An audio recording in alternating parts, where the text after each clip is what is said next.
Salve Maria, pessoal, tudo bem? Muito boa noite a você que está entrando aí na live. A gente já vai começar a nossa breve entrevista com o Daniel sobre aspectos aqui da Terra de Santa Cruz. Por alguma razão, não sabemos qual, o perfil da escola não está autorizado a realizar lives, então a gente vai fazer a transmissão aqui pela página da Gazeta. Você que está entrando aí, por favor, envie essa live para os seus amigos, para as pessoas dentro de grupos de WhatsApp e tudo mais. Muito boa noite, Lucas. Tudo bem? Seja muito bem-vindo, meu querido. Já vamos começar a live. Deixa só o Daniel aparecer por aqui, que nós iniciamos. Boa noite, Nivaldo. Acho que Arro, Caio, enfim, tudo bem? O áudio está com o tempo, meus queridos. Vocês conseguem me ouvir? Me deem um retorno, por gentileza, quanto a isso.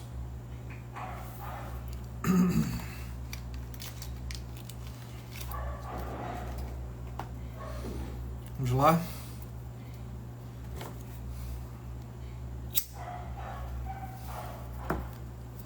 Mas, por favor, aos que aqui estão ao vivo, eu peço que vocês, na medida do possível, sigam a Escola de História do Macedo Costa. É só colocar essa inscrição aí na barra de pesquisa que vocês serão direcionados para o perfil.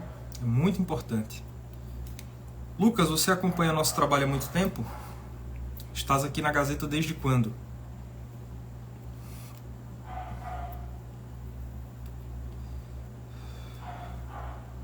Deixa eu ver se o Daniel já apareceu por aqui.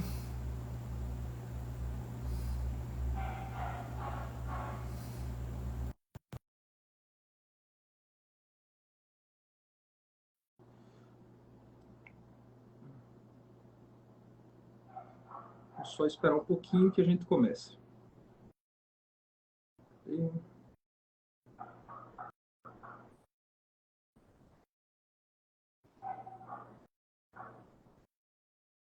Não muito tempo.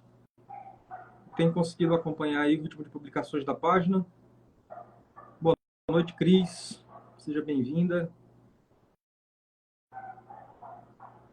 Ah, que maravilha, Lucas. Que maravilha. Fico muito feliz. Fico muito feliz. Já conhece o nosso clube de assinantes, Raízes Católicas do Brasil?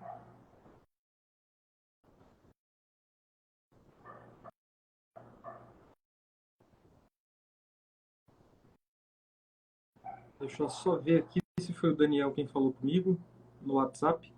Já volto, pessoal. Fiquem aí. Nós já vamos começar.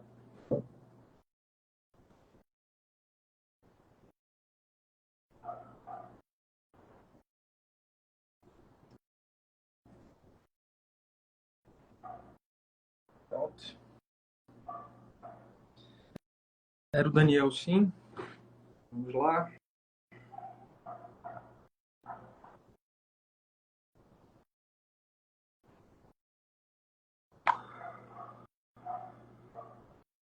Rangel, seja muito bem-vindo, meu querido. Seja muito bem-vindo. Estava acompanhando lá no Recife. Deixa eu aqui acenar para o Daniel. Maravilha. Vamos lá. Olá, meu querido. Opa, tudo bem? Tudo bem, Daniel? Consegue me Tudo bem, escutar? Matheus? Boa noite. Deu uma pane aqui no meu Instagram, mas felizmente já Resolveu. consegui Fantástico, fantástico. Cara, eu não restaurar. sei o que aconteceu. Fui tentar abrir a live Ah, lá no Instagram da escola, hum, mas acabou não sendo possível. Mas ah, aí deve ter sido obra da providência, né? Vamos fazer aqui na Gazeta, certamente o alcance é um vamos, pouco maior. isso. Deixa eu só aumentar aqui o celular. Maravilha. Sejam todos aí Dá muito, para muito bem-vindos. me ouvir normal, né? Eu consigo te ouvir bem. Pessoal, vocês Tá. conseguem ouvir bem o Daniel? Hum, Só dar um retorno. Meu caro, a ideia hoje é que a gente faça um bate-papo aqui ao vivo, naturalmente, muito na moda daquilo hum, que a gente já conversou na nossa entrevista, para que você possa apresentar a sua página, a gente troca aí algumas ideias sobre a história do Brasil também. Acho hum, que nesses tempos, né, que nós atravessamos, em especial, trabalhos realmente sérios, eles são raros, né? a autoridade que se concede hoje no Instagram, sobretudo, ela é muito produto de marketing, e eu acho que não é exagero dizer que as nossas páginas, a gente segue tudo, menos o marketing, né? Então a gente vai ali publicando Ah, religiosamente dentro de assuntos completamente fora das bolhas que se apresentam. exato. Mas antes da gente entrar nesses pormenores, eu queria que você se apresentasse, falasse um pouquinho sobre você, do seu trabalho, da tua história. O historiador que não tem uma história é uma coisa estranha, né? Né? Não tem sentido, né? É, Primeiro, eu gostaria de agradecer aqui ao Matheus, né, pela oportunidade de, de falar aqui, né, na página dele, com vocês. Eu me chamo Daniel Jorge Marques, né? Eu sou professor de História. Eu fiz licenciatura, especificamente, né, em História. Então, eu sou professor desde 2012, 2013, 2012, ou seja, vai fazer aqui uns 13 anos, né? E meu TCC, né, minha pós-graduação também, foi só sobre o Brasil, a história do Brasil, colônia mesmo, né? Que a gente diz América Portuguesa, né, no caso, sim. né? Não se usa o termo Brasil colônia dentro da historiografia mais, né? Esse termo já não é mais usado. Mas se usa o termo América Portuguesa, né? E eu não era católico, né?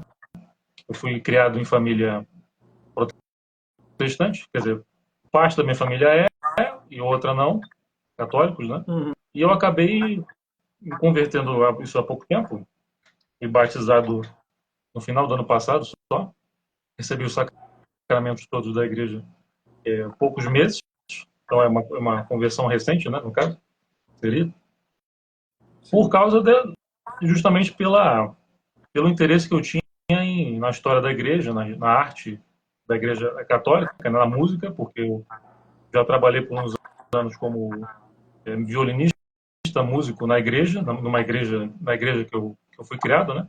E eu sempre me interessei pela obra musical católica, eu sempre achei interessante. Eu nunca tive preconceito com a arte sacra, com a música católica, isso nunca me foi estranho, né? Como é muito comum entre muitos protestantes, muito comum ter uma certa antipatia ou hostilidade pela arte católica, arte sacra, mas isso nunca me estranhou. Eu sempre gostei muito. E eu gostava, eu tinha esse desejo de que na minha igreja também tivesse mais essa paixão que os católicos têm pela arte, né? Uhum. Pela ideia de representação pictória das coisas. Eu sempre gostei muito disso. E acho que isso que me atraiu também a conversão, né? E também estudando um pouco da história do Brasil. O meu TCC foi sobre as Irmandades Católicas Negras, Poxa, especificamente do Rosário, né? E eu, durante muito tempo, um ano inteiro, eu ficava tendo que entrar mesmo nesses espaços, nessas igrejas, né? Pesquisando os arquivos delas e eu acabei gostando muito do ambiente ali, uhum. né?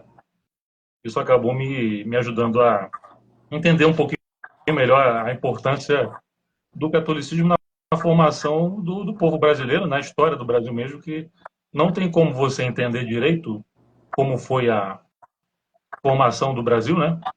Sem você entender esse aspecto católico das nossas origens, né? Hoje Sim. a gente não pode dizer, né? O professor aqui sabe até melhor do que eu, a gente não pode, infelizmente, dizer mais que o Brasil é totalmente católico, né? Na sua estrutura, tanto culturalmente, né? Apesar de ainda ser, né? Uhum. A maioria, né? Estatisticamente falando, mas a gente não tem mais esse mesmo. O Brasil já não tem mais essa característica genuinamente católica, como era antes, né? Sim. Nós estamos perdendo um pouco esse. Perdemos muito, né, nas últimas décadas, né? As nossas características originais, né? É uma coisa que eu sempre. É uma defesa. Me parece que sempre foi uma coisa assim meio óbvia. O pessoal me pergunta isso constantemente. Poxa, como é que você sobreviveu lá ao curso de história? Eu falei, cara, eu tive uma boa formação católica antes de entrar na universidade, então para mim nada do que era apresentado ali saltava como algo de, como é que eu posso dizer, que viesse a colocar a minha fé em risco. Então, o que eu procurei dentro do meu período de estudo foi sempre observar aquilo que mais se concatenava com a fé. Eu lembro de algumas discussões ali, sobretudo, não sei se na sua graduação você teve essa cadeira, que é de introdução aos estudos históricos. Então, a gente logo Isso. ali no início, né, estuda muito Mark E o, Bloch. é, o O Mark, Gilberto Freire, eu lembro que ele era muito mal falado pelos professores. Eles não gostavam da pronto, obra do Gilberto Freire, não. uma coisa que eu fazia muito era, de quem eles estão falando mal, vou atrás de estudar esse pessoal que eles estão É, falando mal, que certamente produziram alguma coisa de grande valor. Mas o Mark Bloch já exato. dizia isso, né, que o catolicismo, sobretudo, era uma religião eminentemente histórica. Tem uma frase de São Bernardo que eu vi o Izinga citando, que ele diz assim: as noites escuras são muitas, mas elas passam, né? E a partir da leitura dessa frase, eu sempre entendi a história, mesmo quando fora ali de um certo espectro católico, como um vetor de esperanças. Porque por mais que você também estude determinados períodos que são problemáticos, você observa que eles passam e que eles deixam lições valiosas, tanto para o bem como para o mal. Então, se você tiver esse tino de observação para procurar o que é bom dentro da história, você acaba, através do estudo historiográfico, também fortalecendo a sua fé. Uma coisa curiosa, né? Eu passei por alguns anos da vida uma certa tibieza espiritual, e dentro dessa tibieza, uma das coisas que nunca me deixou ficar desligado da fé foi justamente a história. Ou seja, estar sempre em contato com a história dos bispos brasileiros, dos padres lendo homilias, cartas pastorais, né? Isso tudo foi ali dizendo, poxa, tem um vetor para você esperançar. Eu digo isso, Daniel, porque A assim, história é hoje a em mestra, dia, né, da vida, né, como dizem. mestra da vida, né? Uhum. Eu digo isso que o pessoal hoje, sobretudo até nesses últimos acontecimentos aí da internet, o pessoal fica assim, numa certa sensação de, pô, todo mundo vai me enganar, todo mundo vai me passar a perna, tá tudo muito bagunçado. Politicamente, a gente olha para o Brasil. Eu acho que Dom Bertrand tem uma fala que é interessantíssima sobre isso. Olha, você tem que separar a grandeza do Brasil dos problemas políticos do Brasil. O Brasil é um país que, em certa medida, deu certo. O nosso agronegócio, ele estava refletindo materialmente, prosperou, funcionou. O Brasil é talvez uma das maiores áreas agricultáveis do mundo. Nós temos, em termos de tradições de arquitetura, prédios belíssimos que podem, não estou dizendo que se equiparam identicamente aos prédios europeus, mas tem uma coisa que é própria nossa. Há um barroco muito próprio nosso. Então você vai, por exemplo, no Recife, você se vê maravilhado com aquelas igrejas. Aqui em João Pessoa também, no Parque Histórico da cidade. Enfim, em todos os lugares do Brasil você vê brilhar essa construção histórica que pode nos orientar. Problemas nós temos, problemas políticos, né? Mas como dizia Nelson, e eu sempre gostei muito dessa frase dele, os cretinos fundamentais desprezam o Brasil. Eu até brinco às vezes, assim, claro que isso é uma coisa muito problemática. Não é, você não consegue discutir isso rapidamente, né? Mas quando a gente fala de racismo, eu sempre vi um desprezo muito maior pela ideia do brasileiro do que por uma cor em si. Então as pessoas aqui, elas desprezam tudo que é muito brasileiro, desprezam a nossa arte, a nossa arquitetura, desprezam as nossas boas construções, até políticas também.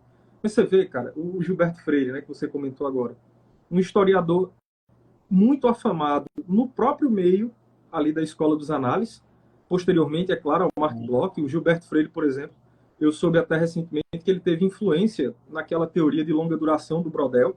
Ou seja, é uma coisa espetacular. Como é que você, dentro do Brasil, estuda a historiografia francesa, e nós estudamos muito, nós somos muito afrancesados nesse campo, e você despreza o cara que mais fez pontos com os franceses, né?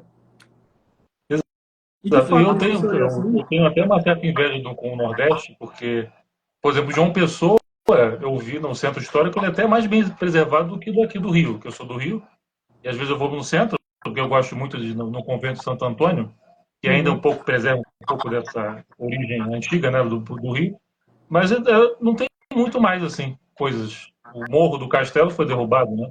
Que era das nossas igrejas mais antigas, né, construídas pelos jesuítas. Não tem mais. No Nordeste ainda tem um privilégio de ainda preservar muito dessa arquitetura, né? E é assim, a gente tem um projeto aqui das aulas públicas, e eu acho um barato, cara, porque eu não sei se você tem também esse digamos assim, essa mania, né? Mas a gente vai para uma igreja e às vezes você conhece a história daquela igreja, daquela paróquia, daquela diocese, e você começa a pensar num sentido de imaginação. Pô, por exemplo, o cardeal Leme pregou nessa igreja, o cardeal Arco Verde aqui celebrou sua primeira missa como cardeal, o padre fulano de tal, ou no teatro que enfim, você frequenta, se registrou um episódio importante da abolição. Eu acho muito legal fazer esse exercício com o pessoal que vai para as aulas públicas. E, pô, a nossa história começa a partir disso aqui, dessa parte mais antiga. Então, nós temos muito a nos conectar sentimentalmente com isso. Acho que o próprio O Gilberto povo Freire... sente a população sente uma carência de conhecer a história, né? Eu fui cara. convidado a participar de um grupo de catequese aqui no Rio, e eu frequento uma igreja que ela não é tão antiga, ela é da época do Império, ali na Glória, Paróquia da Glória. Ela foi construída em 1872. Ela é antiga, mas não é tão antiga assim. E eu falando que as pessoas que frequentavam a paróquia, as pessoas não conhecem, não sabem que o Machado de Assis foi padrinho de casamento da igreja lá na paróquia, que o bispo Dom Pedro de Maria de Lacerda, que inaugurou, consagrou a igreja, as pessoas não conhecem. Que o altar foi construído, financiado pela família imperial, que teve toda essa história por trás, as pessoas nem sabiam disso. Os próprios padres ali, que eu conversava, eles não conhecem.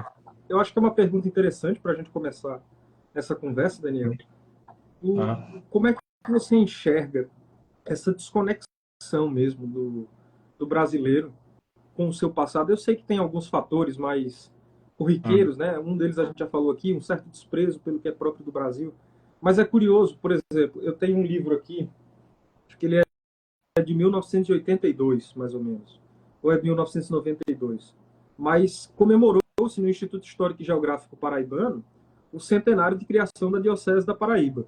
Já agora, em 2022, passaram 130 anos. O mesmo Instituto Histórico não fez nenhuma sessão, a própria Diocese também não fez nenhuma homenagem para isso. Então, assim, a gente vê que não é uma coisa também tão antiga.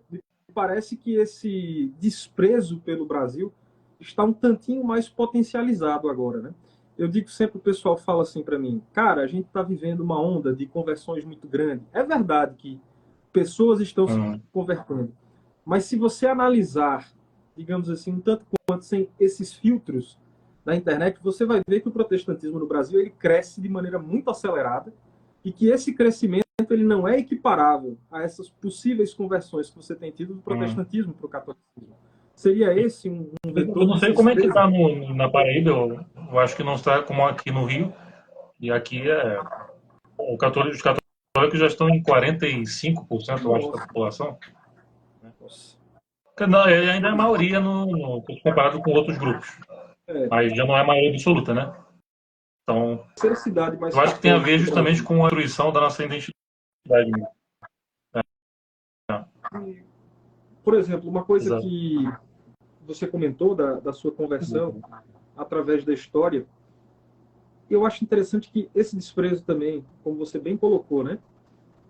No próprio clero, eu fico admirado, porque às vezes eu estou lendo uma carta pastoral, e aí eu tenho alguns amigos que são seminaristas, padres, e, cara, vocês estão estudando essa produção que foi feita para esse estado aqui, dentro do seminário, e eles falam, não, eu não sei, ontem a gente estava na reunião do Apipulcos, né, do Clube de Leitura, e no Guia Prático e Sentimental do Recife, o Gilberto Freire fala sobre as instituições que existiam dentro de Recife, né, dentro do Recife.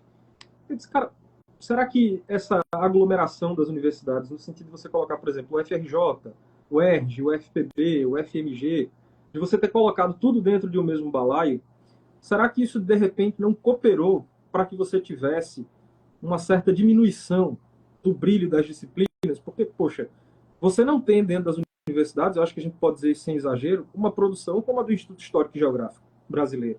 E muito menos dentro dos institutos históricos e geográficos regionais, né? Você pega, por exemplo, o Instituto Histórico e Geográfico de Pernambuco, tem uma produção vastíssima. Você pega o da Paraíba, tem uma produção vastíssima. E dentro da universidade a gente não consegue enxergar muito bem isso. Então, não sei se são vetores, né? Esse avanço do protestantismo, essa aglomeração das universidades. Acho que a falta de simpatia também que os historiadores hoje têm com a matéria. Eu não vou nem dizer que é uma coisa só ideológica, para não ser simplista, mas me parece que o historiador hoje olha para a história com uma antipatia tão grande, É que ele parece que quer encontrar um O problema Brasil. ali. É. Por exemplo, eu mesmo comecei a minha pesquisa na graduação com uma certa pessimismo. Eu achava que eu só ia encontrar desgraças, coisas ruins, né? E eu fui educado, ensinado de que negros e indígenas não podiam ir à missa, né? Uhum. Uma coisa completamente sem fundamento. Pronto. Então, eu fiquei muito surpreso quando eu fui descobrir a história dessa irmandade, né? E como é que foi essa população africana foi inserida dentro do catolicismo, né? E Sim. dentro do povo brasileiro, graças à igreja. Então, o Gilberto Freire fala bem isso. Ele fala que o catolicismo português ele teve esse diferencial de ter aglutinado povos completamente díspares e diferentes, né? O índio tupi, o português, o africano, que não tem não tinham muitas coisas em comum, né? E conseguiram juntar esses três elementos e formar um povo só. É uma coisa assim que, por exemplo, os ingleses não teriam por Não essa, conseguiram fazer, né? não conseguiam fazer, né? Claramente não conseguiram. Todo Nem mundo os tem que parecer holandeses, quando a gente exatamente tiver, um né? britânico, senão ele está excluído daquele É porque grupo, né? é até Português já não tem, interessante. não precisam disso. Os holandeses, quando aqui estiveram no Brasil, eles chegaram com aquela conversa de que iriam pregar a prática de tolerância, mas a gente, quando estuda o perpassado tempo da política dos holandeses aqui, vê que isso não se concretizou. Tanto que muitos portugueses que ficaram do lado dos holandeses na invasão, depois trocam de lado novamente porque percebem que era um igodo. Por exemplo, tem um caso famoso aqui do... Rapaz, Duarte não é o Coelho de Albuquerque de Pernambucano, é Duarte Gomes da Silveira, aqui na Paraíba, que ele fica do lado dos holandeses, permanece um bom tempo preso e depois volta atrás e passa a apoiar de novo os portugueses, porque percebe que aquela tolerância era falsa, né? Um dos eventos históricos Fernandes assim, Vieira foi um caso desse, né? Ele era, quem? acho que ele era da Paraíba, não? O Fernandes Vieira, Fernandes ou ele, Vieira era de Pernambuco. Pernambuco, Aqui da Paraíba era o Vidal dos Pernambuco. Negreiros. E o Vidal de Negreiro era da Paraíba. Ele Exatamente. Você vê era como... amigo de Nassau, né? Depois é que ele Sim. virou líder da... E você vê, é interessante isso, porque o pessoal olha para Guararapes, né, e diz assim, os caras se juntaram lá num belo dia de verão e foram lutar contra os holandeses. Você tem toda uma construção. Primeiro que a resistência portuguesa nunca se arrefeceu de fato dentro do Brasil. Mesmo que ali combatida, quase que derrotada, ela permanece, né, naquelas táticas ali de guerrilha, fazendo confronto o tempo todo. E aí vários fatores. Você tem, por exemplo, na data de hoje, o massacre que aconteceu lá no Rio Grande do Norte. Você tem um outro massacre famoso que acontece ali na região de Goiânia, que também dá um impulso para que aquele exército se unifique em Guararapes. Você tem pessoas que foram muito perseguidas ali, como é o caso do Felipe Camarão e do Henrique Dias. Enfim, você tem episódios de um heroísmo, assim, que é uma coisa que talvez possa se correlacionar a isso que nós estamos conversando, Daniel. Porque, assim, hoje todo mundo é muito visual, do ponto de vista de cinema, série, filme, novela, e a produção histórica de qualidade do Brasil, ela não foi transferida para essa boa cinematografia, eu diria assim, de massa, né? Então você não tem, eu fico admirado, cara, poxa, como é que a gente não tem um bom filme sobre, por exemplo, a história do descobrimento do Brasil? Você imagina que história fantástica você narrar através de um filme, de uma Só tem série? aquele de 35, de 37, né? Bem antigos, né? Bem antigos, você não tem Bem uma coisa antigo, assim, né? por exemplo, uma produção quase que hollywoodiana, né? Vamos fantasiar um pouco aqui. A esse respeito, são episódios assim. Tem um caso na Fortaleza de Santa Catarina, quando da invasão dos holandeses, acho que você conhece essa história, que tinha um oficial português que ele disse assim, nenhuma bala de canhão vai me atingir. Aí ele estava passando em cima da muralha e uma bala de canhão atinge ele e ele é completamente despedaçado. Você imagina uma cena dessa produzida, aí tem um frade, um padre jesuíta, que na primeira tentativa de invasão dos holandeses aqui na Paraíba, os portugueses estavam perdendo. Aí esse padre pegou um crucifixo, foi assim num topo de uma montanha que estava cheia de cadáveres, levantou o crucifixo e aí os portugueses voltaram e derrotaram os holandeses. Você imagina isso narrado, né? E isso aí, O cara, da Bahia liderou os exércitos, né? o Dom Marcos Quando teve Teixeira no a invasão cinema da Bahia. seria... Né? Inclusive, Tem um filme português que ele conta um pouquinho, fala um pouquinho disso, que é do Antônio Vieira. Ele fala da história do Antônio Vieira, um filme português que tem até um ator brasileiro que faz o Antônio Vieira. E agora eu esqueci o nome dele. Você quer É ver um, uma filme, coisa? é um ator já famoso do Brasil, que ele fez o papel do Antônio Vieira mais velho. É um filme português, mas é muito bom. Sim, filmado no Brasil, né? Sim. Mas a produção brasileira mesmo é muito pouca. Tem aquela do Guararapes, né? Que é dos anos 70, né? Uhum. Você Mas que não pensar tem, assim, ah, não talvez houve eu acho que remasterização do filme, né? Muito, sim. a qualidade está muito ruim que tem na internet, né? É. E sabe uma coisa que me preocupa também, Daniel, que aqui eu não estou fazendo elogios à ideologia desses atores, né? Eu sei que eles têm, mas, por exemplo, a gente está assistindo no Brasil hoje, você está saindo de um Lima Duarte, de um Tarcísio Meira, que já faleceu, de um Fagundes, até de um Tony Ramos, um Aliás, o José Wilker também. Antônio Vieira, quem interpretou o Antônio Vieira foi o Lima Duarte, agora, lembrei. É o Lima Você Duarte. falou o nome Pronto. dele agora. O Lima Duarte que fez o Antônio Vieira. Foi muito bom. E você vê que essa nova geração de atores também, ela já é muito desprovida de cultura, né? Os caras já não têm essa bagagem. Por exemplo, eu vejo o Fagundes falando de teatro, eu acho fantástico quando ele explica as estruturas do teatro, certas teorias de como ele está fazendo e tal, e isso sumiu também. Mas um elogio que eu queria te registrar aqui na live, eu sempre fui muito interessado em estudar a história do Dom Marcos Teixeira. Muito, muito, muito, muito. E eu só consegui encontrar retalhos sobre ele, né? E aí teve um dia que eu estava vendo, foi no Facebook, uma publicação aqui da sua página, que você colocou um livro sobre o Dom Marcos. E aí eu achei esse livro recentemente, baixei, comecei a ler e tal. Falei, putz, aí eu até comentei isso com minha esposa. Eu falei, olha, o Daniel é bom, porque assim, eu me considero um bom fuçador para achar livro, né? E eu nunca tinha achado. Eu falei, ele botou um livro aqui que eu não conhecia e está aqui. Então, olha, essa página é fantástica. E eu vejo, às vezes, tem até publicações que o pessoal pergunta assim, você não vai fazer na Gazeta? Eu falo, cara, eu vou compartilhar aqui a do Daniel, que já está muito bom, então não tem por que fazer uma outra publicação se alguém já cobriu aquilo lá de uma maneira suficiente, né? Então, isso acontece muito. Às vezes, por exemplo, com os bispos do período, para a gente ser politicamente correto, vamos falar assim, da América Portuguesa, você faz numa série muito mais consistente do que a Gazeta, né? E eu digo, pô, tem hora que você bota umas imagens lá que eu fico, cara, onde é que ele arrumou essas imagens? Que a gente que pesquisa foto fica nesse dilema, né? Pô, onde é que ele arrumou isso aí? Eu tenho que saber onde é que ele arrumou isso para eu ir atrás também, de procurar. Eu já achei muita coisa no Arquivo Nacional lá perdido, só que eu não sei se é uma deficiência minha. Eu sou meio primata, Daniel, com tecnologia. E aí, para pesquisar Eu tenho sorte de ter uns site, colegas que eles tiram muitas fotos de arte sacra e arquivos portugueses que eles me mandam para mim. Então, eu também tenho esse privilégio. Tá aí, Eu sempre gostei respondido. muito de arte sacra, de imagens, de iconografia, sempre foi uma paixão minha. Acho que é por isso até porque me ajudou a virar católico foi essa questão da imagem, né? Que da importância de ter da imagem, da arte, coisa assim. Então, eu sempre gostei muito disso, de coletar essas coisas. Eu sempre mostro para os meus alunos, esse aqui é o quadro da época, esse.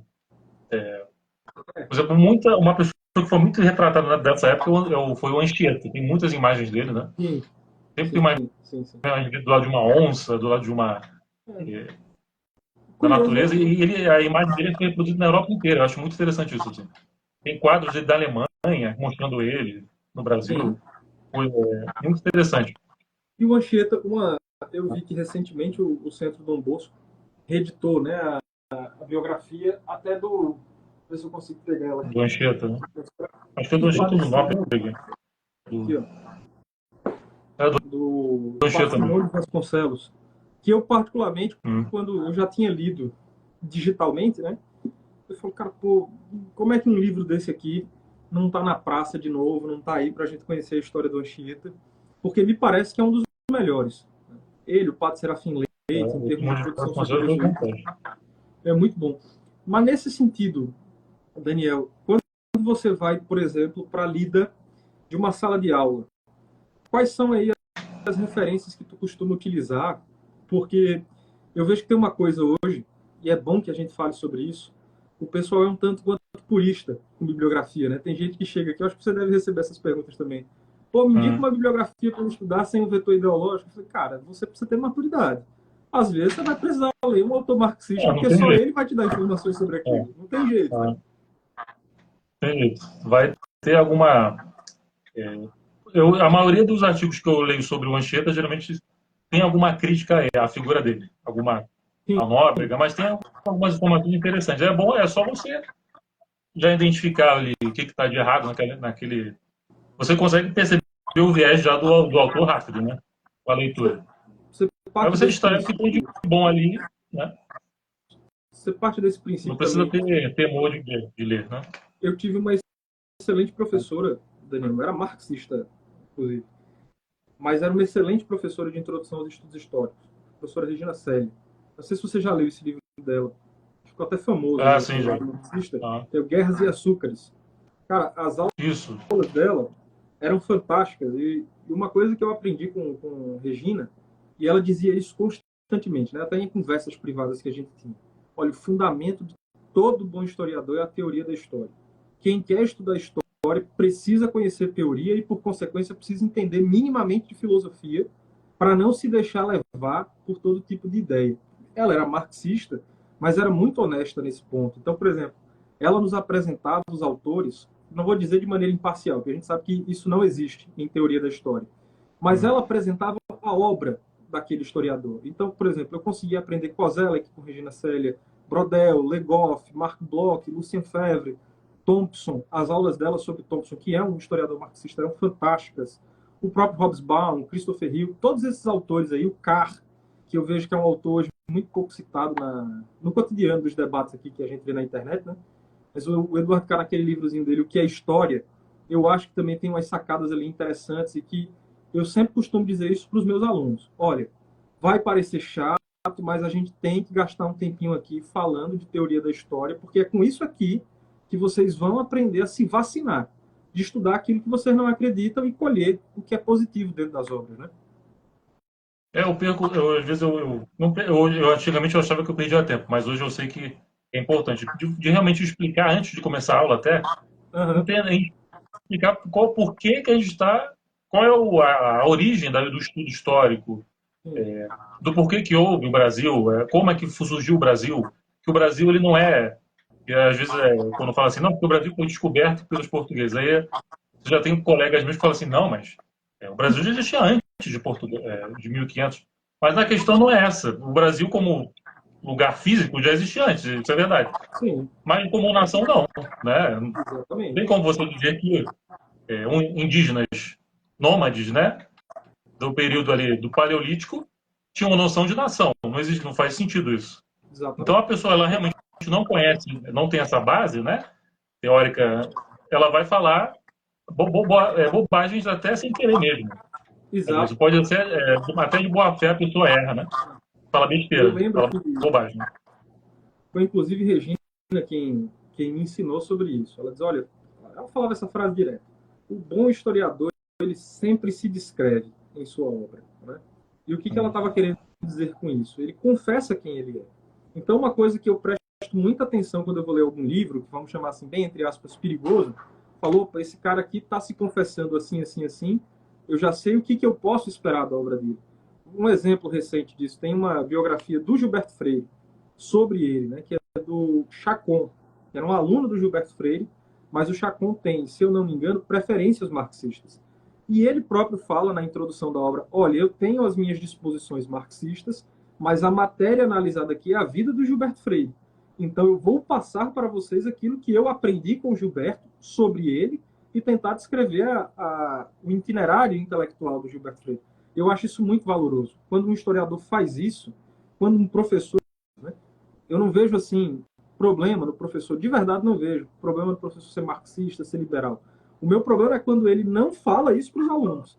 Olha, eu defendo esse pensamento aqui, e, por consequência, vocês terão aqui dentro da minha sala de aula uma proeminência maior de autores marxistas.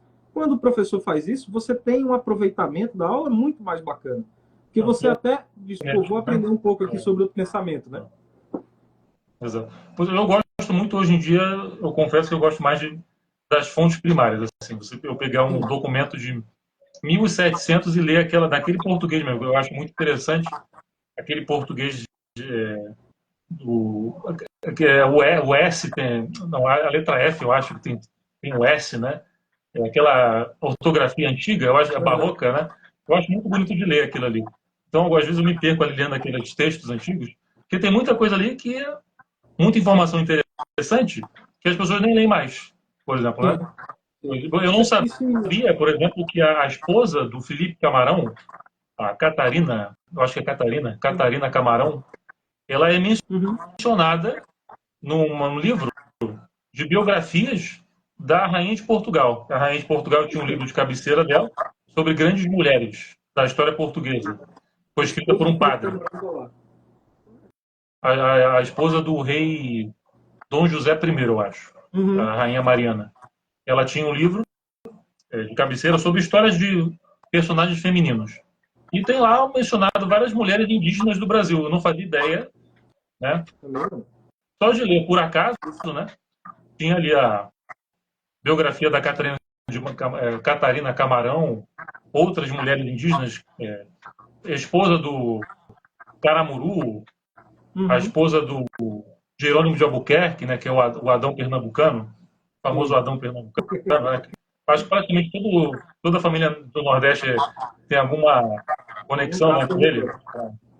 É interessante porque eu não tinha visto nenhum artigo falando sobre esse livro específico, falando dessas biografias brasileiras. Essas mulheres indígenas eram conhecidas pela rainha de Portugal, assim, eu não fazia ideia disso. Então, às vezes, é muito importante, eu acho, né, que é muito importante também, o historiador ele ter a paciência de realmente ler a fonte primária mesmo da... Daniel, o rapaz aqui que administra a página Santos Brasileiros, ele perguntou, é Dona Clara, não o nome da esposa do Felipe Camarão? Eu fui olhar aqui... É Dona Clara, Clara Camarão, não é Catarina, não. Nessa pastoral aqui, o Cardeal Arco Verde fala a respeito dela também. Aí eu fui puxar aqui de rabinho de olho e é Dona Clara mesmo. Valeu aí pela lembrança. Isso, inclusive, Daniel, uma coisa que, dentro da produção historiográfica agora, né? Essa adaptação da linguagem pura de um documento, eu fico sempre, porque o pessoal tem isso, né? Ou a gente faz de acordo com o original, ou faz adaptado. Eu não sei como você enxerga isso, mas eu sou da tese de que é necessário você fazer os dois. Então você apresenta o texto original e você coloca também o texto ali adaptado para que você seja... Eu acho assim, o professor de história, o escritor, né, ele precisa ser o mais honesto e transparente possível com o seu leitor. Então, tudo que ele puder colocar no livro para demonstrar de onde ele está tirando aquelas coisas, eu acho que é fundamental. E por isso me parece, o pessoal pode até dizer assim, pô, vai ficar mais caro a obra, né? Fala, olha, meu amigo, a história ela tem um quesinho de heroísmo aí, você tem que ser um Don Quixote, às vezes, no negócio, para fazer o trabalho de maneira bem feita. Mas eu até tenho esse hábito mesmo. Por exemplo, às vezes eu transcrever alguma carta pastoral antiga, e aí, porque assim, você já não encontra mais para comprar em edições físicas, e muito menos em PDF. Então, você tem que pegar num jornal antigo, por exemplo, o jornal O Apóstolo. Você vai lá, começa a catar as cartas pastorais e você transcreve. Aí eu faço a transcrição do texto original e depois faço a transcrição do texto adaptado. Eu acho que é o mais correto, né? Até para você fazer ali uma introdução ou outra dentro do livro, dizendo, olha, a linguagem da época era essa, a norma da língua portuguesa era essa, tal. Então, vá observando, né, essa estrutura de texto antigo. Eu acho muito bacana essa parte. Como é que você enxerga isso? Também vai era mais bonito daquela época. A escrita, né, era até mais rebuscada, né? Tinha umas coisas interessantes. É engraçado, tem muito erro de ortográfico nesses textos antigos, mais antigos, é interessante. Tinha muito erro ortográfico. Existe uma preocupação tão grande que a gente, quando sai do ensino médio, sai com isso na cabeça, né? Você não pode ser redundante no texto, não pode ser redundante no texto. E às vezes eu estou lendo um texto antigo e os caras falam a mesma palavra assim umas 10 vezes no mesmo parágrafo. E é bonito. Eu digo, pô, cara, eu acho que isso aí talvez seja um exagero, né? De regra gramatical que não necessariamente vai influir ali na qualidade do texto. Esse estilo barroco do português ele influenciou muito a nossa maneira de escrever, né? A nossa literatura. Sim. É muito influenciada por esse estilo barroco. Eu acredito que tem influência jesuítica nisso, né? Do nosso, certamente. Nossa poesia. Nossos primeiros poetas, historiadores, eram franciscanos, né? Franciscanos, jesuítas. Eram os nossos sacerdotes, né? Que eram os nossos primeiros intelectuais, né? Inclusive, eu acho que o Serafim Leite, que fala isso, o padre Serafim Leite, que foi historiador, né? Ele fala que... Não, Capistrano de Abreu, que fala que os nossos primeiros intelectuais, né? A vida intelectual brasileira começou dentro das igrejas, né? Dos conventos. Sim, sem exageros, né? como também ficou conservado em partes. Acho que né? Gilberto lembra isso por alto em Casa Grande Senzala. Tem um capítulo que ele dedica toda a estrutura dos portugueses, né? E ele fala também como os monges, até do ponto de vista de sustentáculo da economia mesmo, né? Como os mosteiros eram ali vetores de sustentáculo da agricultura, da época, de preservação de letras e tudo mais, e isso também vem para o Brasil. É interessante, de fato. E uma coisa assim que não sei se te chama a atenção também, Daniel. Claro que São José de Anchieta merece todos os méritos do mundo. Acho que ele é até pouco admirado dentro do Brasil como deveria ser. Né? A gente não tem novenas dedicadas a São José de Anchieta Brasil afora. Eu acho isso um pecado, assim, deveria se ter. Mas há outros jesuítas, que eu não vou dizer assim, que tem a grandeza do São José de Anchieta, mas há outros que foram muito importantes e o pessoal acaba negligenciando, né? Você vê, por exemplo, o padre Leonardo Nunes, que chega com o padre Nóbrega, teve um trabalho formidável e você quase não escuta falar do padre Leonardo Nunes. Até do padre Nóbrega, se você parar para olhar direitinho, é muito descompassado, né? Você não vê assim. É muito importante. Os portugueses, inclusive, reclamam, dizendo que ele deveria ser considerado santo também. Já conheci alguns portugueses que falam que o Nóbrega deveria ser tido ter sido canonizado também, assim como o Anchieta. Né? Porque o Olha, Nóbrega também foi teve um fundamental. amigo que perguntou para mim isso, né? Por que o Nóbrega não é santo? Eu falei, cara, essa é daquelas perguntas assim, eu não sei te dizer, porque lendo a história dele, eu tenho tanta admiração pelo padre Nóbrega como também pelo São José de Anchieta. O próprio padre Inácio de Azevedo, que foi martirizado, veio ao Brasil ali na condição de visitador do Santo Ofício, mas também tem uma história fantástica. Os jesuítas construíram muitas coisas nesse aspecto, né? Eu estava lendo um livro, não sei se você conhece esse aqui, do Frei Odulfo van der Vaart, né? Princípios da Igreja no Brasil. E esse livro ele é muito interessante porque ele de fato vai falar sobre os princípios da Igreja no Brasil e ele dedica essa obra toda aos franciscanos que vieram para cá antes da chegada dos jesuítas. Então ele fala até Ele da sofreu teoria, muito, né? Ele fala até que os franciscanos foram os primeiros mártires. É uma corrente historiográfica bem aceita, né? Foram Mas mesmo. que não consegue se identificar o nome deles e tal. Isso é muito bacana, cara. Porque o Frei tinha isso em Casa Grande Senzala, é uma coisa que é até oportuno citar. Né? Você vê o grau de honestidade do Frei. Ele fala que tem preferência por uma catequese mais franciscana, mas em momento algum, para falar da sua preferência sobre os franciscanos, ele menospreza os jesuítas. Pelo contrário, ele deixa muito claro, os jesuítas faziam o que faziam porque eles eram profundamente devotados à causa. Acreditavam muito em Deus e entendiam que aquele era o melhor caminho para que se pudesse favorecer a salvação das almas. Mas esse apelo do Freire sobre os franciscanos eu acho interessante. Até porque, Daniel, também não sei se você tem essa mesma impressão. O debate histórico no Brasil, pelo menos assim, dentro dessas camadas mais tradicionalistas, mais conservadoras, ele me parece estabilizado, no sentido de que o pessoal não se preocupa em responder a questões que ainda estão em aberto dentro da nossa construção histórica. Claro que já se produziu muita coisa, mas, por exemplo, você não vê uma continuidade de algum católico pegar aquele trabalho do Freire e dizer assim, peraí, vamos refletir se de fato a catequese franciscana poderia ter sido superior à catequese jesuítica dentro do Brasil, vamos entender como é que os franciscanos desenvolveram aqui, como é que os jesuítas desenvolveram aqui, vamos comparar. Esse tipo de produção, o pessoal já assim nem fala mais em fazer, né? Isso demonstra uma certa ausência de Brasil na vida dessas pessoas também, mas fala muito sobre os nossos últimos anos de produção acadêmica, né?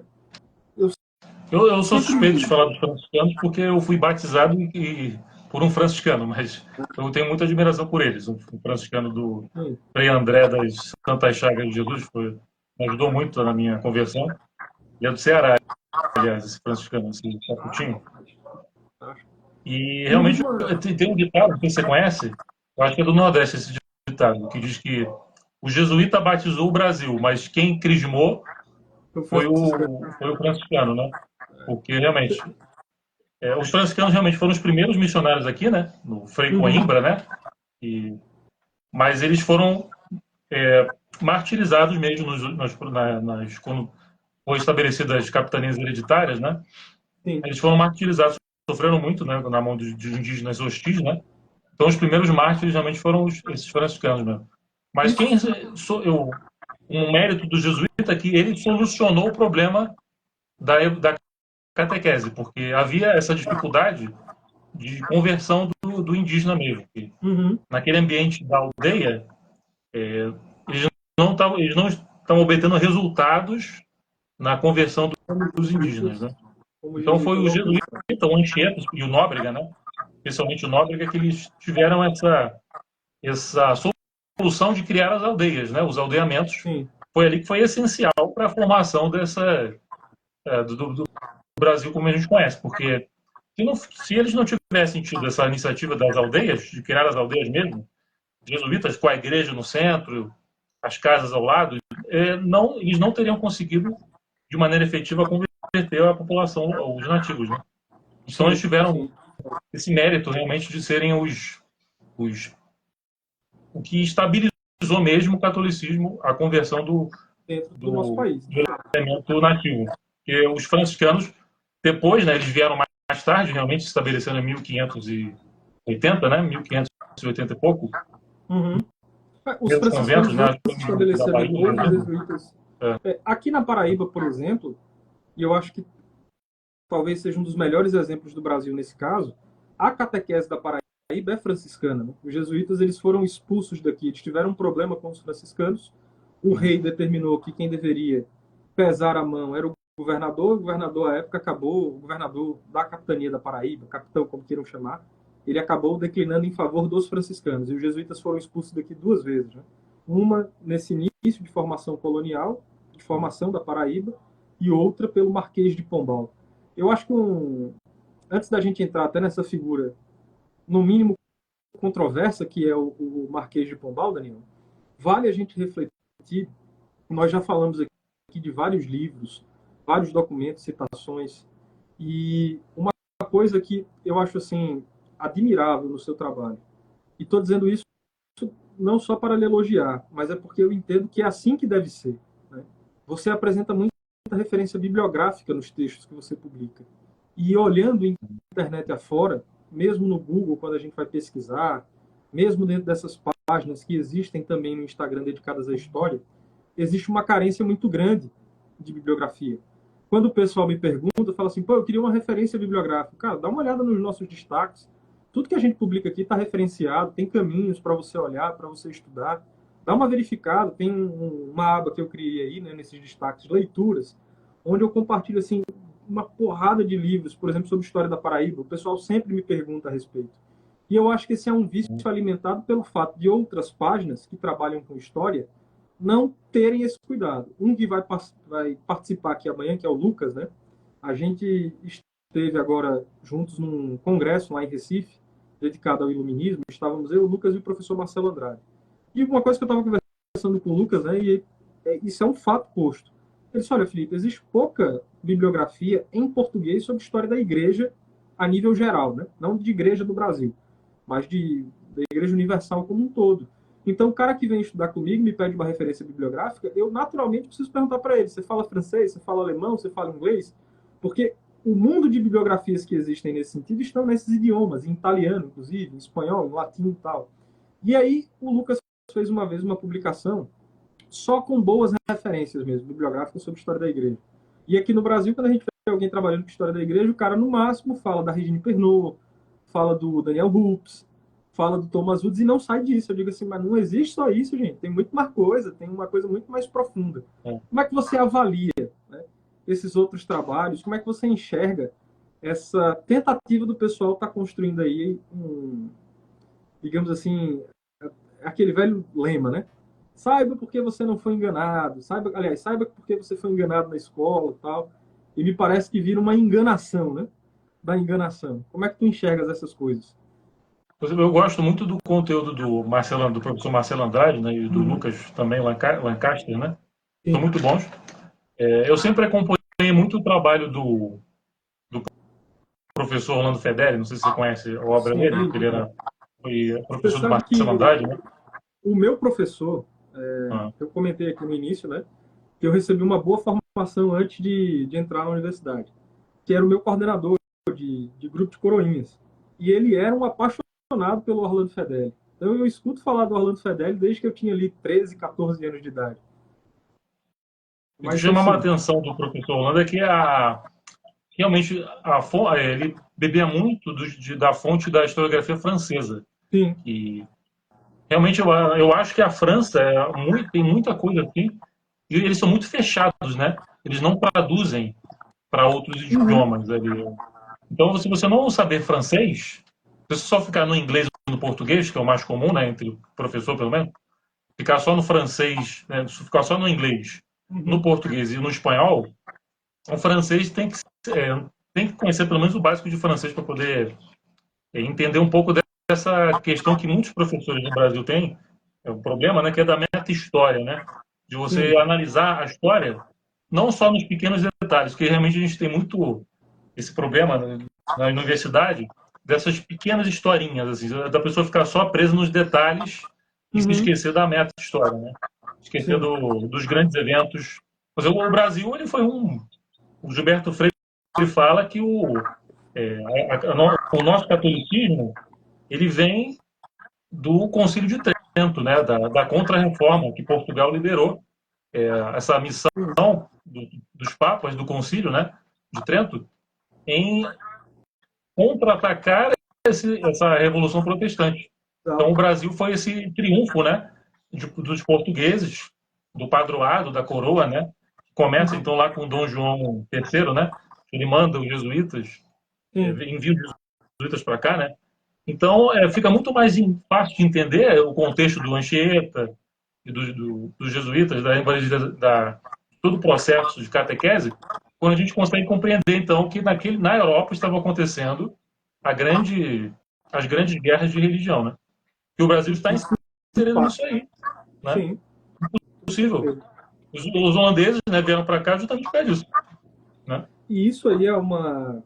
Eu acho que, assim, talvez a minha defesa nesse campo seja muito solitária, Daniel. Que eu falo direto pro Hum. pessoal isso, né? Eu falo, olha, se você analisa o Brasil historicamente, nesse sentido mais macro, né? A ideia de você ter o desenvolvimento do protestantismo no Brasil hoje é como se você estivesse expurgando o Brasil verdadeiro. Porque não é uma coisa só de ser católico, não. É de você ter um peso de tradição mesmo, de formação de pátria, muito imbricado ao catolicismo. E aí, uma vez eu estava numa discussão aí, o pessoal falando assim, não tem problema eleger o fulano de tal que é protestante, porque isso não importa. Eu falei, cara, importa. Como é que você pega uma cidade que foi fundada dentro do coração católico, fundada às vezes pelo padre Nóbrega, pelo padre Anchieta, ou até desenvolvida ali sob a influência do padre Vieira, e você destrói toda a tradição dessa cidade, colocando um cara completamente alienígena naquilo, né? Você pega o Rio Por de exemplo, aqui Janeiro, no Rio teve um prefeito que ele é pastor da Igreja Universal Crivella. e que ele era, pelo menos ele era sincero, ele falava, olha, eu não gosto da história dos portugueses, eu acho que eles fizeram, ele Uhum. falava que o Brasil surgiu da fornicação entre portugueses e indígenas, que ele odiava. Ele não Nossa. queria saber de investimento em monumentos históricos. Ele Uhum. realmente é uma pessoa que é eleita, né, é uma pessoa que tem esse cargo de importância, né, política de prefeito, e ter esse desprezo pela história do lugar que ele está governando Administrando é é grave. um problema, né? No mínimo, Com né? toda certeza. A pessoa Com que ela toda está certeza. parte daquele lugar ali, né? É, Isso é cara, e você vê muito típico da nossa elite, isso, né? Esse isso. desprezo assim pela nossa origem, E fora, acho que é uma coisa que né? você também encontra quando tá produzindo conteúdo e até analisando a história também. Os positivistas ali no início da República Velha, eles ali já destruíram muita coisa, de fato mesmo, né? Por exemplo, você falou da igreja em que o Machado foi padrinho de casamento. A igreja que o Augusto dos Anjos casou aqui na Paraíba é a igreja de Nossa Senhora da Conceição dos Militares, que era a antiga igreja de São Gonçalo, que fica do lado ali do Palácio da Redenção.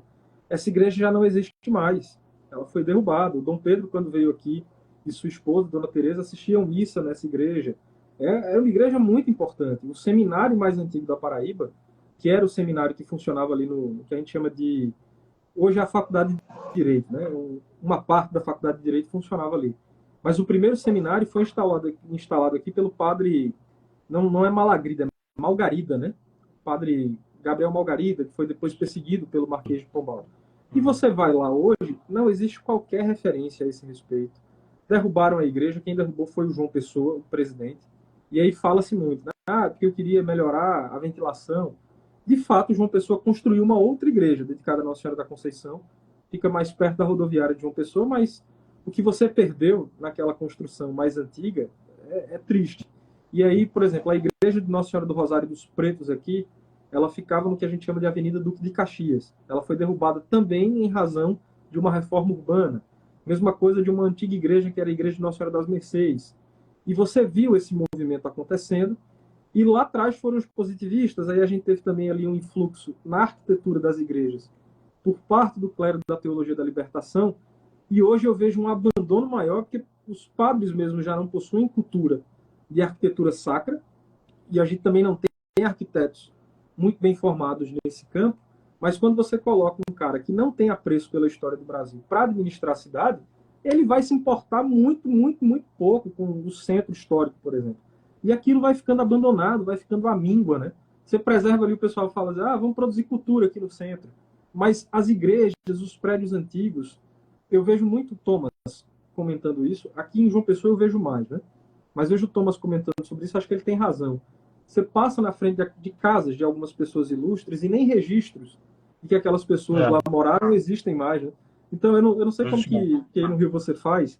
Aqui em João Pessoa é uma dificuldade. A gente pega os livros mais antigos de história daqui, aí eles vão citando ruas, né? Cara, para você identificar quais são essas ruas é um pandemônio, porque já alteraram tantas vezes o nome da rua que você fica na dúvida. Eu não sei se essa aqui é a rua nova de fato, não sei se essa aqui é a rua mais antiga. Vai dando um nó na cabeça do historiador, e para o público em geral, então, o negócio é muito pior, né? Você já foi na... Eu ainda pretendo visitar Olinda, que infelizmente eu ainda não fui. Você já foi na sede de Olinda? Na igreja Sé, na catedral? E você viu que no período que teve o Dom Helder Câmara, né? Ele dizia que ele não gostava das procissões. Ele dizia que era um desfile de bonecos. Você já viu essa fala dele? De Dom Helder Câmara, né? Ele falava que era um desfile de bonecos. Ele não gostava desses bonecos que chamava as imagens, né?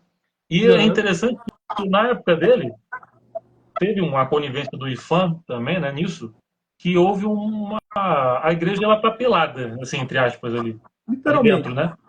Eu acho engraçado isso, porque o IFAM, eu achava que o IFAM iria estranhar essa questão, né, de você tirar aqueles elementos arquitetônicos barrocos, que hoje ela está completamente vazia, não toda, mas no altar principal, ela está pelada, a igreja. Dizem que foi o Dom Helder que mandou tirar. Você sabe que tem um caso assim também aqui em João Pessoa, né? Não tem o Mosteiro de Santo Antônio, que hoje o pessoal chama de Centro Cultural de São Francisco? O altar antigo, o que acontece? Toda vez que eu vou ao Centro Cultural de São Francisco, eu tenho que gastar um tempão lá fora, quando o pessoal vai em aula pública comigo, explicando esse detalhe. Porque os guias e o pessoal do Centro Cultural não explica, né?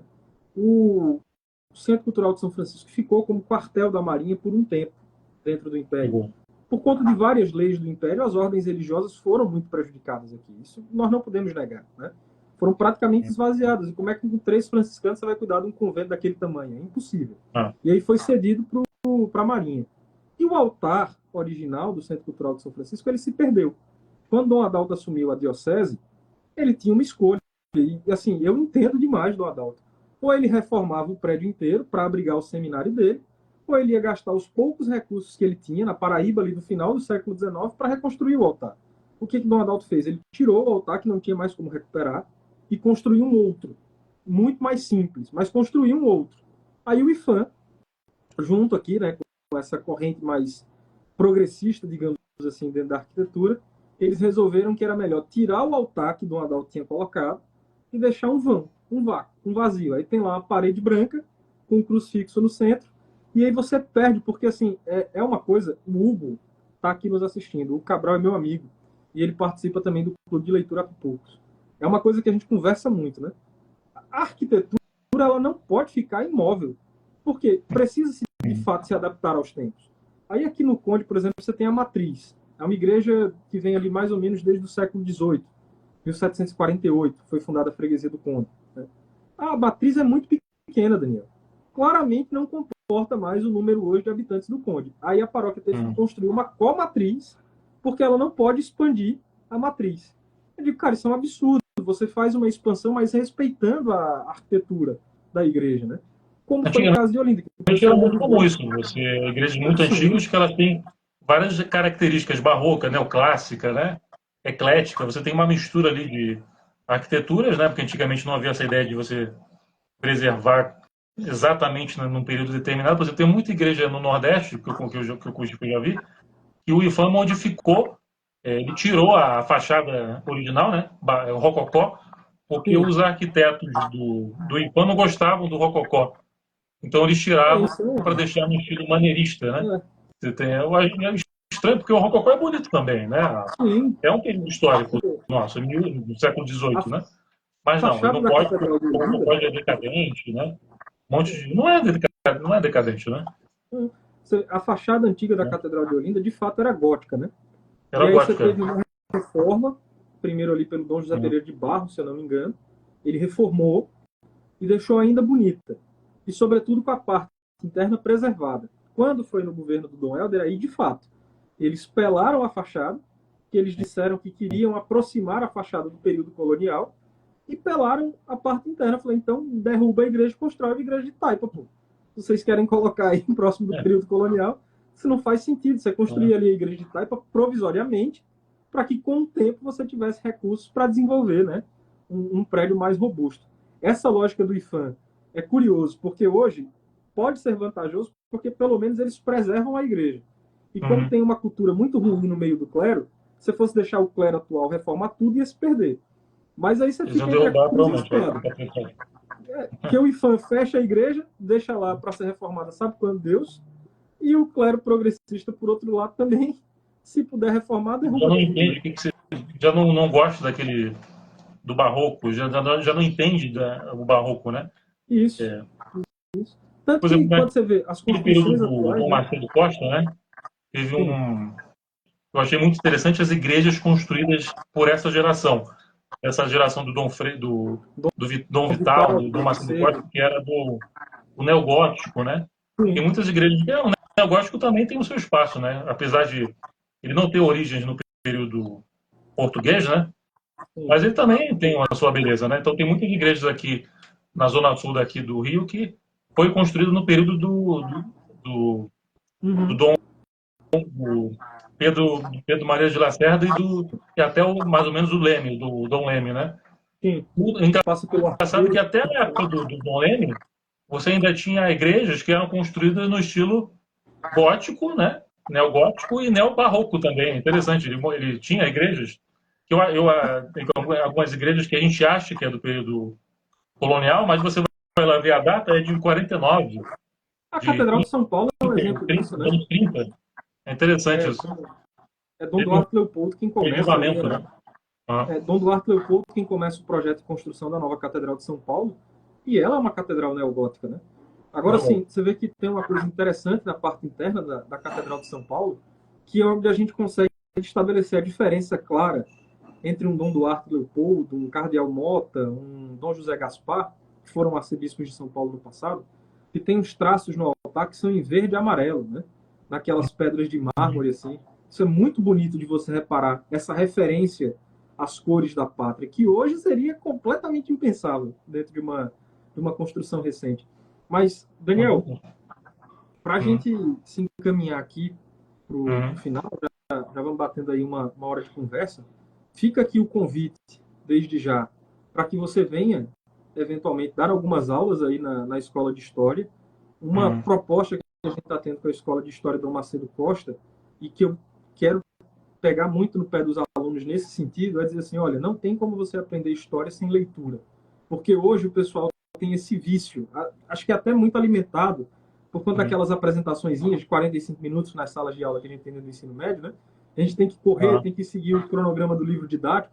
Eu falo, cara, não, a história você tem que sentar, ler o livro, reparar o detalhe, anotar o nome de quem você não você vai conhece. lendo, nem percebe que o tempo está passando. Você já vê lendo, né? Você, É, você é pega ali comum. o bonde andando, né?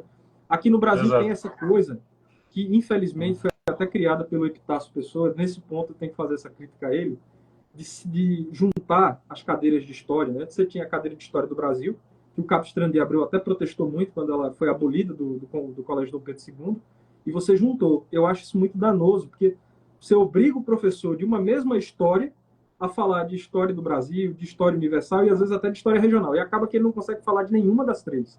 Então, eu acho que seria muito salutar se tivesse história universal, história do Brasil e a história da região que você está ali localizado. Isso seria completamente salutar. Fica a dica para a Ampu, né? A Ampu que vive aí de protestos e mais protestos, mas ao que parece, não protesta nunca por aquilo que de fato iria favorecer aqui no jargão marxista a nossa classe. E a escola de história, Daniel, ela tem ela é um pouco inspirada no modelo que o Lucas criou da escola de história da igreja dele, que é fazer as coisas sem pressa, sabe? É século XVI, então assim, tem ali um calendário que, tem 2 aulas dedicadas ao descobrimento, mas pode ser que vire 5, 6. O que importa é que o pessoal de fato aprenda, existem essas teses sobre descobrimento, esse foi o cara que colocou essa tese, tem essa tese aqui, tem essa tese aqui. Eu acho que vale mais a pena você gastar tempo aprofundando essas coisas com muitos detalhes e fornecendo meios para o cara estudar assuntos que eventualmente ele se interesse mais, do que você ficar nessa coisa meio brifada, sabe? Fala muito rápido ali, vou dar uma informaçãozinha tal para você. Não, te aprofunda naquilo, entendeu? Fica viciado em ver só aquele vídeo ali, naquela aula e... Não cara, tem que ler, não tem jeito. E é bem mais interessante conhecer, do que só na aula ali. E se permitir também conhecer um pouco, que eu acho que é uma resistência que a gente tem aqui no Brasil. Não sei se através das páginas que você administra você percebe isso. Tem publicação nossa que engaja muito, né? Por exemplo, se eu faço uma publicação contra o comunismo, aí, história. Aí, às vezes, eu faço uma contra o liberalismo, Então, assim, o pessoal meio que tem essa coisa. O que eu não conheço, eu não quero conhecer, né? E eu acho que o barato da história, às vezes eu estou estudando, e aí eu estou lendo, que legal a história desse padre, não conhecia. E tem gente que se sente mal com isso. Não conhecia a história desse padre. Cara, que massa conhecer a história desse padre. É mais um para colocar no repertório aqui de coisas. Então, o historiador ele tem esse eterno sentimento de criança, né? Com a sua matéria estudada. Ele está sempre ali brincando com novos brinquedos, como você falou, da questão da música, de descobrir as fontes primárias, você sentar a ler. E a gente tem tanto repositório bacana na internet, cara. O repositório da Brasiliana, da USP, eu acho formidável aquilo. Você acha muita coisa lá. Muito bom. O arquivo. Muito bom escrito antigo. Acha lá também, é um mundo de coisas. Tem hora que eu boto assim no arquivo, por exemplo, Pernambuco, né? Aí saio procurando lá todos os livros que ele vai sugerindo sobre Pernambuco. Cara, você encontra uma infinidade de material ali que favorece demais a tua pesquisa sobre assuntos que, inclusive, você às vezes nem pensou. Hoje um rapaz veio me perguntar no WhatsApp isso, né? Ele chegou, Felipe, eu queria saber como é que foi aí a adaptação dos escravos depois da abolição na Paraíba. Tem algum livro sobre isso? Cara, um livro sobre isso eu não conheço, mas eu vou te dar caminhos aqui que eu acho que tu vai acabar achando. Vai num jornal da época, vai ali ver quais eram os jornais abolicionistas, dá uma olhada nos abolicionistas aqui da época na Paraíba, que é fulano de tal, vai atrás do Nina Rodrigues, do próprio Gilberto Freire. Eles certamente vão te dar caminhos, né? Então, é legal você ter essa abrangência na hora de estudar, porque você fica, inclusive, não estudei essa matéria, mas se fosse estudar, sei o caminho que vou seguir para fazê-lo. E você vai descobrindo muitas outras coisas. Todo dia a gente descobre alguma coisa. Hoje eu descobri uma pessoa que eu nem sabia, um historiador, Frei Apolinário da Conceição, que ele foi um dos primeiros cronistas do Brasil. Eu não fazia ideia da existência do franciscano. E ele foi o primeiro biógrafo, um dos primeiros biógrafos do São Benedito, o Mouro, né? Que é muito... tem um culto, uma admiração muito forte a ele entre os negros, o São Benedito, né? E uma das primeiras biografias de santo é do Brasil. Foi escrita no Brasil. Justamente por causa da devoção que existe nele, na figura desse franciscano. Né? Há uma imagem do São Benedito aqui no Mosteiro de Santo Antônio, fica dentro de uma capelinha, que o pessoal até diz assim, essa aqui era a capelinha dos negros, porque os negros só podiam assistir missa aqui dentro. Você consegue imaginar? Isso é muito importante para a inserção do negro no Brasil, porque eles se sentiam como parte dessa cristandade. Quando viam que tinham, né, no altar ali uma pessoa com a mesma fisionomia dele, ele se sentiu incluído ali. Né? É um psicológico também, né? Mexe, é fundamental. Pô, eu achei a conversa assim, sensacional. Fica o convite para uma eventual aula dentro da escola. Fica o convite também para a gente repetir essas lives. O pessoal até sugeriu aí nos comentários, né? Vocês precisam fazer isso no YouTube.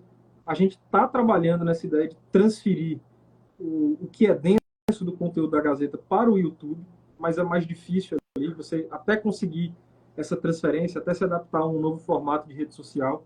Para mim é difícil, mas se puderem, façam a inscrição lá no canal do YouTube da Gazeta, Gazeta Paraíba também. Se inscrevam, já tem 2 vídeos lá. Eu coloquei um debate entre o Cardeal Leme e Oliveira Lima, quando Dom Leme assumiu a Diocese de Olinda, ali na comemoração do centenário da Revolução de 1817. O Oliveira Lima solta uma indireta, né, pro Dom Leme, dizendo assim: os padres que participaram da Revolução de 17 nem sempre eram celibatários, e o Dom Leme responde ele. E a Laurita Pessoa diz que foi ali que o Dom Leme conquistou o coração dos pernambucanos e tal. Então, assim, a mãe do Dom Leme está enterrada em Pernambuco, por exemplo. Ela foi acompanhá-lo, né, e ficou enterrada lá, Dona Ana. Isso aí também é outra coisa, sabe, Daniel, que eu penso até em, talvez um dia, escrever um livro sobre isso, né? As mães dos grandes católicos brasileiros, uma coisa nesse sentido.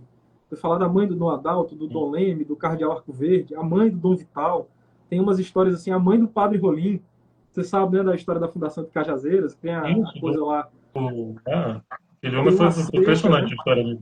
Né? É linda. A devoção a Nossa Senhora das Dores, né? Isso. Aquela mãe que ela tinha uma imagenzinha de Nossa Senhora das Dores lá. Aí o pessoal disse assim, não, a gente tem que vender esse terreno aqui da capela para conseguir pegar suprimentos em relação à seca e tal. E aí teve um boom muito grande, eles ficaram dentro da capela. Aconteceu lá um problema e eles ficaram residindo dentro da capela. E aí ela virou para os filhos e disse assim, olha, tá vendo? Se eu tivesse vendido a capela, hoje a gente tava sem a nossa fé e sem um lugar para morar. Como eu não vendi a capela, a gente tem aqui o terreno e tal. E a Catedral de Cajazeiras, se eu não me engano, ela é construída nesse terreno ali que a família do Padre Rolim foi morar, né? Então, são histórias assim, cara, das mais fantásticas que existem, que valem demais a pena, né? Vale muito você explorar. O Cardeal Leme tem uma história fantástica. Eu conheci ele só da história do Cristo Redentor, e havia uma resistência aqui no Rio contra a construção do Cristo Redentor. Haviam pastores de igrejas protestantes que pressionaram contra o Cristo Redentor. Sei que o Brasil já é um país laico, que não podia ter isso. O Cardeal Leme, ele era um homem de firmeza, né? Ele não se deixou intimidar, né? Você sabe que tem o Epitácio foi quem concedeu, de fato, né, a autorização ali para a construção do Cristo Redentor. Mas sabe aquela revolta que teve lá no Forte Copacabana? O Epitácio chegou de uma viagem. Essa história é maravilhosa, cara. E aí o Epitácio, para mostrar força, ele foi desfilar em carro aberto. E aí o Epitácio chamou o Cardeal Leme para ir desfilar com ele nesse carro aberto. E aí o Cardeal Leme fez o testamento, deixou o secretário dele avisado, olha, pode ser que eu morra. E foram os dois desfilar em carro aberto lá no Rio de Janeiro. É umas histórias assim. Tem uma outra que quando foram derrubar o Washington Luiz, essa é a minha preferida, assim, das histórias. Ele foi lá no palácio. Não, então. Só que antes o pessoal não foi para lá, né? No caminho para onde o Washington Luiz estava, eles passaram na frente do palácio do Dom Leme. Aí tava o pessoal lá cheio com aquelas foices, com tocha na mão, que não sei o que e tal. E o cardeal apareceu. E o pessoal ajoelhou, cara. Os caras iam derrubar o Washington Luiz e se ajoelharam ali antes de fazer a revolução para pedir a bênção do Cardeal Leme. Eu falei, isso aí é puro suco de fato de Brasil, né, cara? Isso nada mais brasileiro nós tivemos que esse negócio. Clérigos que eram estadistas, né? Eram clérigos estadistas, padres e bispos estadistas também, né? Dom José Caetano, é muito interessante. O primeiro presidente do Senado, né? No Rio. Fantástico. Mas, meu querido, muito obrigado aí pela tua participação. Ao pessoal que acompanhou a transmissão da live, muito obrigado. E fica o convite, Daniel, esse gostinho do Quero Mais para a gente conversar mais em outras ocasiões. Eu que agradeço aí você. Eu queria só finalizar com essa fala do padre Serafim Leite, que ele diz assim, o Brasil nasceu católico, Ilha de Veracruz, ele fala, né? No livro da História do Brasil, né? Ele fala isso, o Brasil nasceu católico. Interessante. Isso, exatamente. É verdade. Nosso batismo é a primeira missa, né? Mas, meu querido, que é isso aí. Um grande abraço. Que viva Cristo Rei. Viva a terra de Santa Cruz. E até uma próxima. Essa live vai ficar gravada, Daniel. Inclusive, se você quiser compartilhar aí com o pessoal. Sim, eu vou. Vou deixar salvo aí. Um grande abraço, pessoal. Valeu. Até a próxima. Valeu.